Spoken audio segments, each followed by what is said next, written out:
She is a leader with over 17 plus years of international experience in implementing strategic, value-added solutions in alignment with corporate objectives to open the new lines of business, people, overall business success, and achieve the organizational goals. Her expertise in planning and organizing marketing programs to promote services with target areas and achieve operational excellence and business success through key account management, revenue generation, and continuous process improvement. She has proven her success in cultivating strategic, profitable relationships with clients, partners, executives, and key stakeholders to meet the business requirements. She is recognized for attaining complete client satisfaction and improving the experience by delivering exceptional products and services as per the expectations. Succeeded in doubling revenues by drastically increasing the market share and customer base. Ms. Ruchi has pursued dual master's degree from the Roche Institute of Hotel Management in Switzerland. Today, she is going to deliver on the art of persuasion, front office sales technique. We are very pleased to have you with us once again. She's been a trainer with us in the previous sessions with our students and otherwise. So once again, we welcome you. And always like homecoming when I'm here. Thank you. I now request Dr. Arun Shekhar to kindly felicitate the guests for today's session.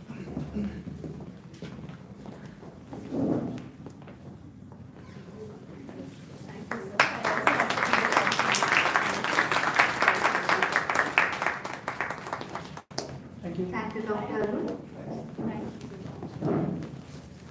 So I would now like to hand it over to Ms. Ruchi to take over the session. Over to you. Thank you. Sarthana for that lovely introduction. Good afternoon, everyone. Good afternoon. Can I walk on the stage or do you want me to speak in the mic? You can hear me, right? If I walk here, you can hear me. Okay, perfect. So everybody has had good lunch? Tummy's full? Yes. Nobody's starving, right? Okay, who's sleepy? I'll try and make my session as engaging and interactive as possible, which was only going to happen when you respond, and it doesn't have to be a lecture. So when I ask questions, please try and answer. If you have any questions, we will park it for the end of the session. But yes, there could be questions which I will ask, and I expect you to answer. And please don't wait till let the other person answer. Why should I? Right? Otherwise, we'll go off to sleep. So yes, a bit of introduction about me, and today we are covering topic which is front office persuasion and the art of upselling.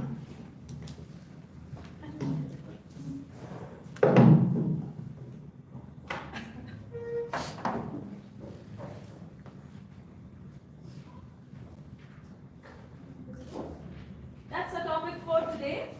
Before we go a little bit deeper, while Sarthana did tell you all about me, I have worked in hotels for over 18 years with brands like the Imperial in Delhi, Marriott, Hyatt, Accor, Booking.com. People have heard about Booking.com. Yes. My last assignment was with them as their India head, country head, managing 4 offices between Delhi, Bangalore, Bombay, and Calcutta.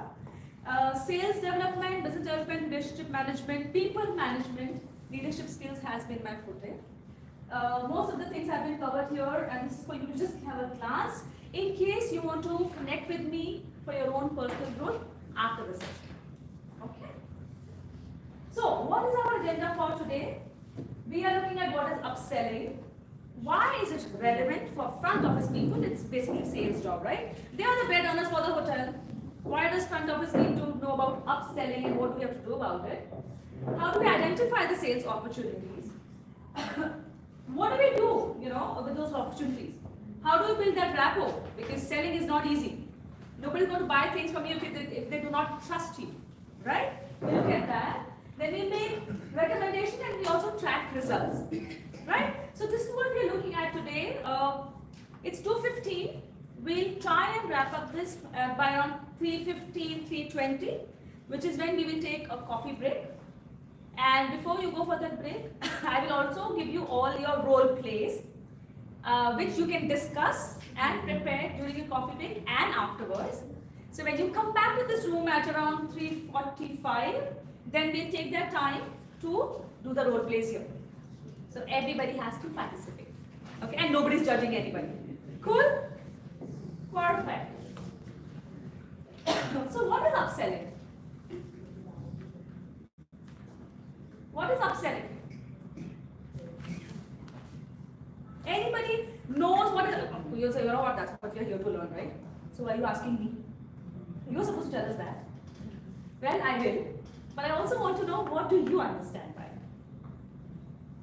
So it's basically a technique which is followed in the hotel to sell a high category of room what guest has already registered. It's kind of persuasion skills. Good point. You are trying to sell the next category from what the person has already paid for. Okay? The name suggests it's upselling. Okay? So not only the rooms but all the associated facilities with that. Very, very, very valid point. It's not just the rooms, but everything else. It's called the ancillary revenue in a hotel. So the main revenue of a hotel is rooms and Food and beverage. food and beverage. And the rest is ancillary. Give me example of ancillary revenue. Spa. Gym. Salon. Shopping arcade, parking, Wi-Fi, Hampers. Hotels do hampers nowadays. packages basically, honeymoon package, birthday package, anniversary proposal packages, you know. You want to propose somebody, they'll do the whole setup for you. Yes. So those are ancillary services, and rightly, as you said, upselling is basically upgrading on a chargeable basis. You know, you have X, I'll give you Y with a minimal amount. Right? Now tell me, what is cross-selling? Are they different? You're selling products of other departments. Like for example, if I'm selling foods, I would also like to promote something which is happening in F&B. Okay. The new food festival is really hosted in the restaurants. I would like to promote that. Maybe my spa is having beautiful offers to give. Right. Maybe I can talk to my guest about it and try and cross sell the other products of the hotel. Okay. Rightly said, cross-selling is when they've already bought your product. Okay, now you're giving them something additional. Okay. Simple example of upselling and cross-selling is, okay, who are the best people? Forget about hotels now, forget about front office now.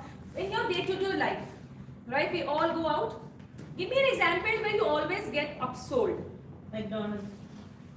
They are the best. They're the best. They make billions in just upselling. You will never see a McDonald's associate saying, okay sir, this is your order, this is the payment. Anything else? Go for a combo. They'll always ask, anything else? Yes. Anything else? And they keep asking you until you, okay, anything else? Okay, add a Coke. Anything else? Okay, add some chicken nuggets. Anything else? I'm like, bas ho gaya. No, nothing else. But they keep asking, they keep persuading you, right? And they always ask you anything else, which means it's an open-ended question. And you can think, what else can I take? They won't say, would you like some chicken nuggets? They'll say, no, I'm a vegetarian. Okay, another story. Oh, do you want to have some Coke? No, I'm off sugar. Another story. They would never say that. Oh, sir, you taking a burger? Shall I add some fries? Yes. Right?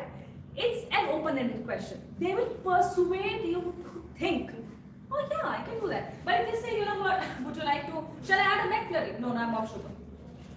So it depends on how you put that upselling to your customer, right? What do you say? And what do you get as an answer? Yes or no? Or, okay, maybe. So, upselling means, sir, you're taking a big Mac cheeseburger with fries, but if you just add another 50 rupees, I can make it into a large meal. Oh, not bad. Just 50 rupees and make a large meal. That is upselling. Okay? Now, when you say, okay, sir, you've taken a Happy Meal for your child, you've taken a McFlurry, you've taken the fries, you started this new pizza McPuff. Why don't you try that out as well? That is Cross-selling. cross-selling. That's not upselling. That is cross-selling. Okay? So understand the difference between cross-selling and upselling. That is the fundamental for our workshop today. The use of certain words and phrases that will make the guest feel satisfied by something he would not otherwise have thought. You've taken a burger, why don't you go for a large? Okay. It's not that when you will go home and you think, oh my god, I should have taken the large, I think I'm missing 4 French fries here. It's not that. those extra 4 to 7 French fries, and if you actually look at McDonald's research, their medium and large fries, it's the same.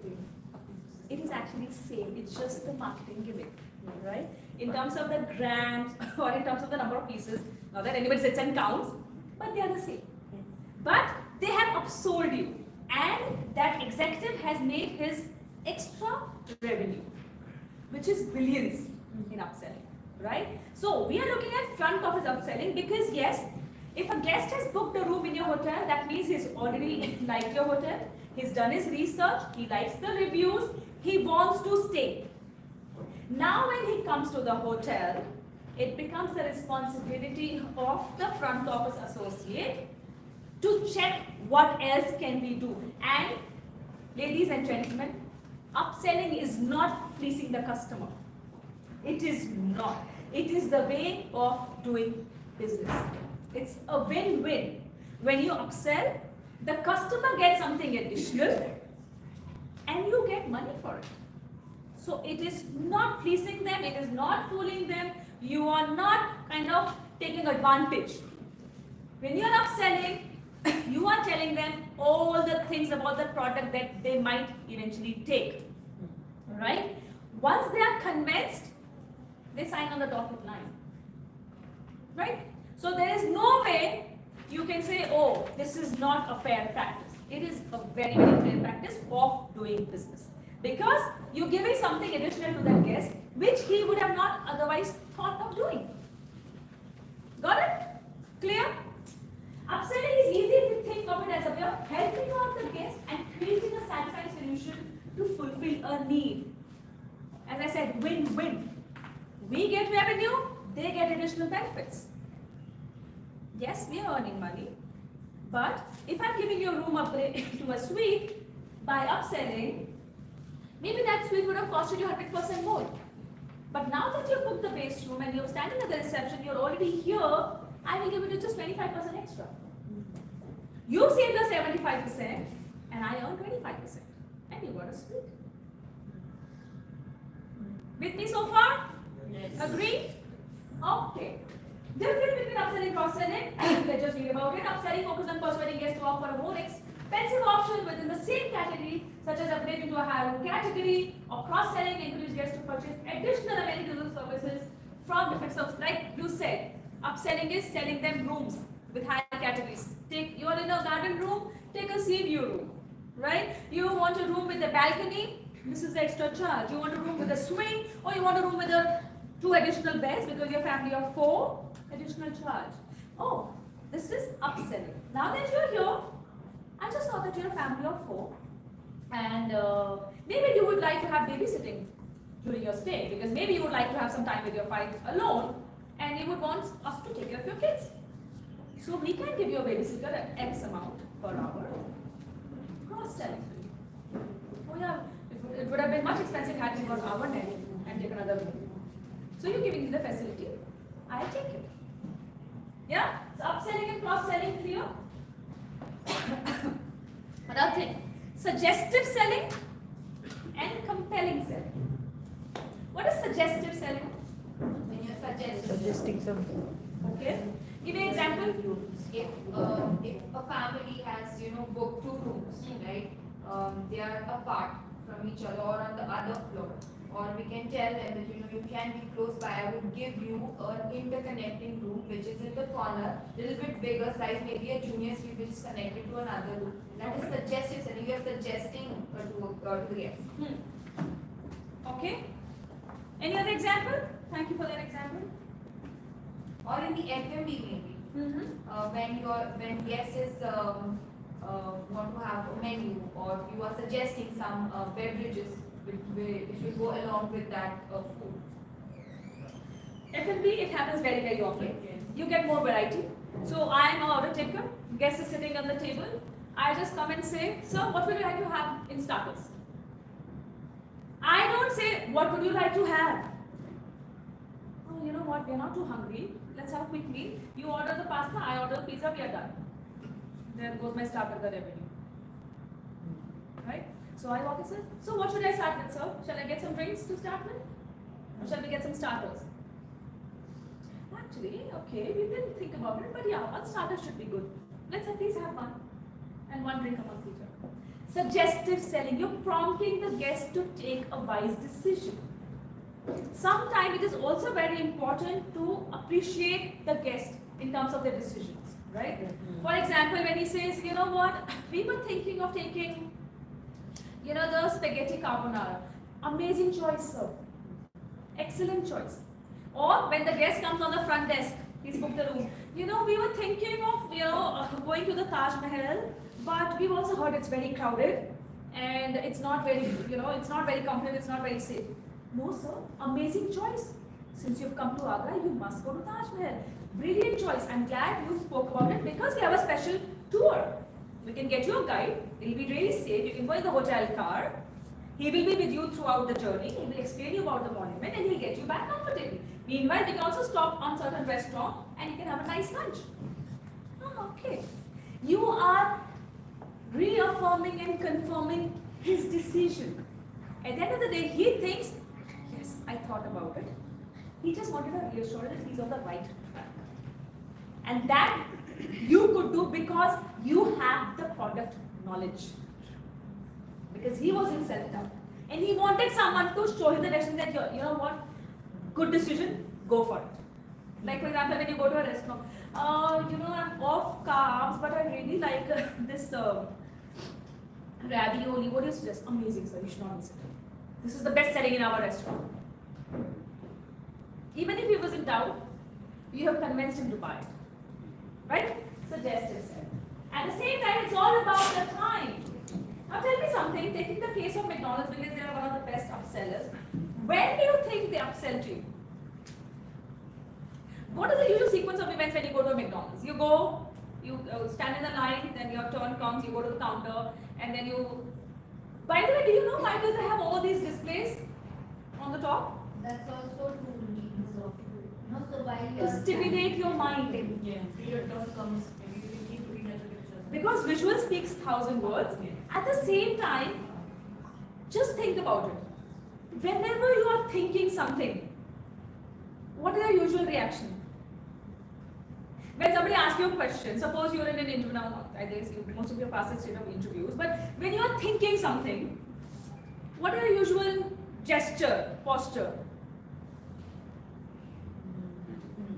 To visualize something. You can never look down and think.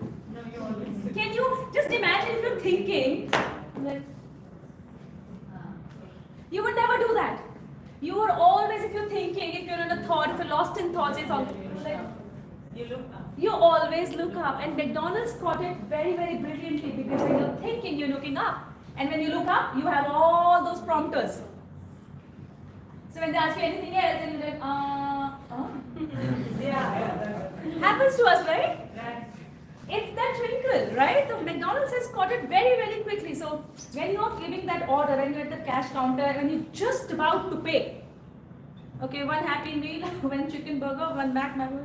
Okay, so sir, I just saw that you've added. Would you like to care for the new shake that we've added? It's too hot outside. Okay, because you're right there. At that time, you won't say, oh no, I don't want to go for it. Right? Oh, and here's I'm spending 560 rupees. How much is it extra? So 80 rupees extra. Go for it. So the timing of when you persuade your guest to take that additional or spend that extra money is very important. What point of time do you think that the iron is hot? And that's the Hit the hammer.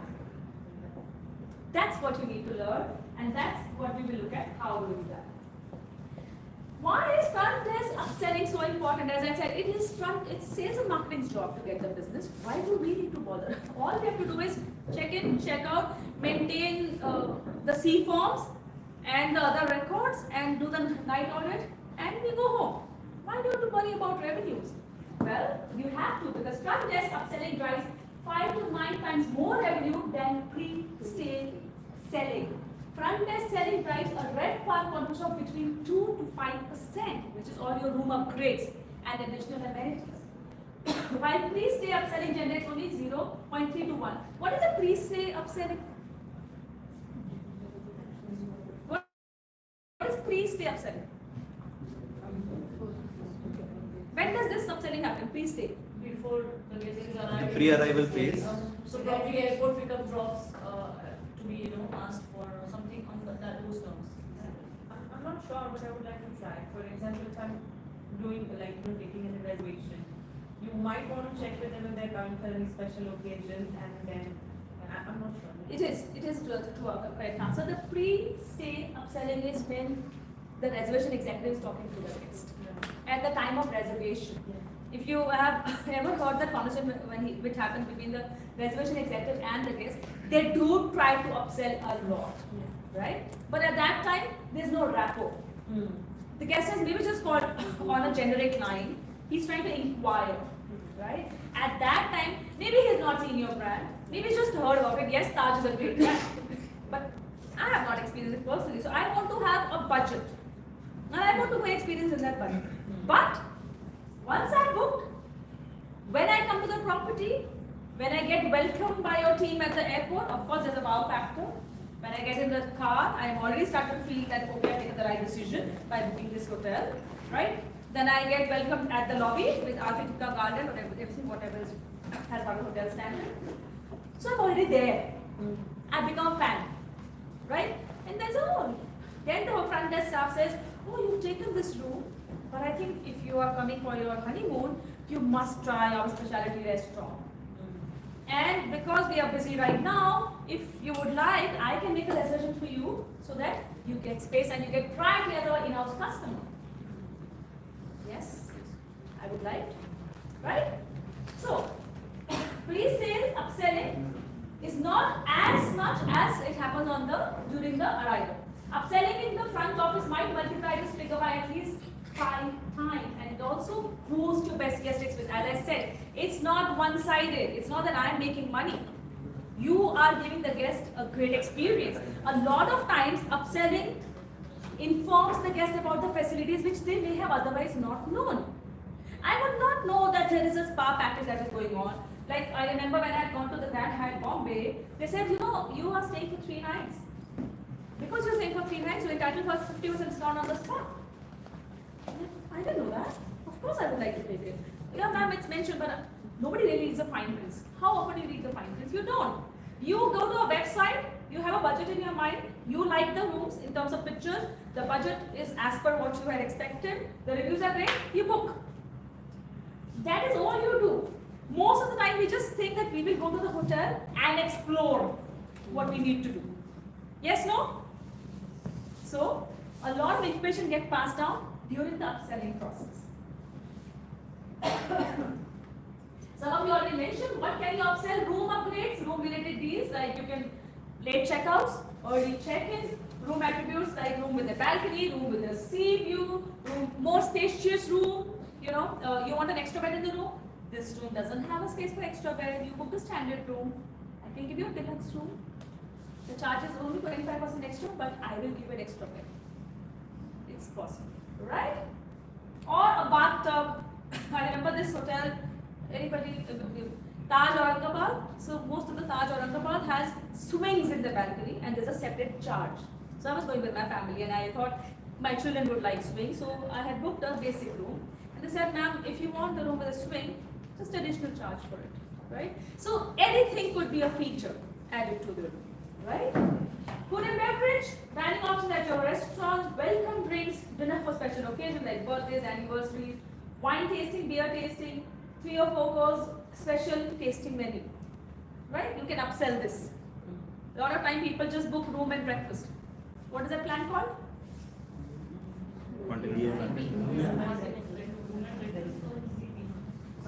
Yes. You can also upsell. This is not a very common phenomenon in India. Parking, but if you go to foreign countries like UK, US, Europe, space is always a crunch. So parking is on chargeable basis.